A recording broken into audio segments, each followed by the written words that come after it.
Edward Frank. Vile mnajua siasa ya Kenya imeanza kuwa tamu and hivi ndio tunaipenda.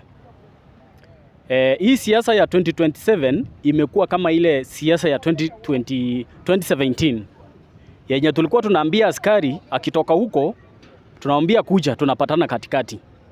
Na ndio maana huwa napendanga hao marafiki zangu wa Jaluo hawakuangi waoga. Ukikumbuka 2017 siasa ya 2017 vile ilikuwa ya 2027 sasa inaenda kukua hivyo. Mimi nataka kuongelea mambo mbili. Ya kwanza nataka kuongelea kiatu yenye litembea jana. Kiatu yenye litembea jana. Kitu ya kwanza watu wengi wameongea about hiyo kiatu, ni nani alirusha, ni nani hakurushiwa, ni mbona haikurushwa. Mimi nataka kusema hivi. Hii mambo ya kiatu iko na maana tatu. Ile kiatu ukiangalia ilikuwa kiatu mzee. Ile kiatu ukiangalia ilikuwa na fumbi. Na hiyo kiatu ilirushwa na mtu. Tukianza na fumbi ni ile ufukara ya maisha yenye imepatikana hapa kwa Wakenya. Hawajiwezi, hawanunui kitu yoyote, maisha imekuwa ngumu. Hiyo ndio hilo fumbi. Ukikuja kiatu yenyewe ilikuwa mzee. Hii government ya William Ruto imekuwa mzee, haina mwelekeo, haina nyuma, haina mbele. Ndio maana hiyo kiatu inaendana na ile tabia yenye kwa hapa Kenya.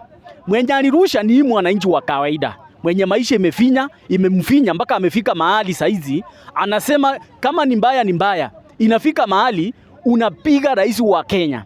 In fact kama ingekuwa mawe jana, Ruto saizi angekuwa Russia Hospital. Ingekuwa pistol jana, Ruto saizi angekuwa ameingia kwa morgue. Ni bahati sana ilikuwa kiatu. Na huko Nyanza inakuanga kama wakupendi au wakupendi, inaonyesha ya kwamba ni vile William Ruto anajiforce kwenda kwa Wajaluo.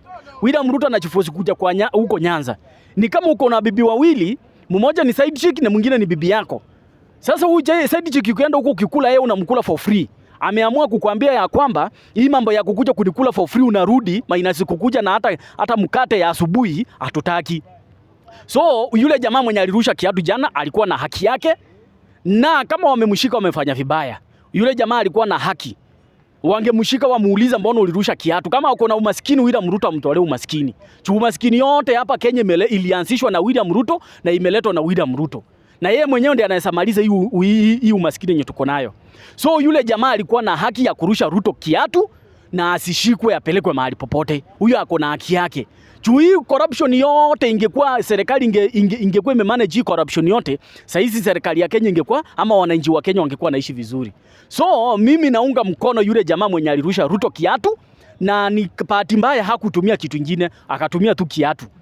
Lakini alituma message kwenda kwa William Ruto kumwambia kwamba sisi walala hoi tuko na shida, na sisi walala hoi ndio tutakuweka kwa serikali ama tukutoe. Na tumeamua ya kwamba sisi walala hoi ndio tutatoa ujamaa aende nyumbani, aende kulala na bibi yake. Kati hapo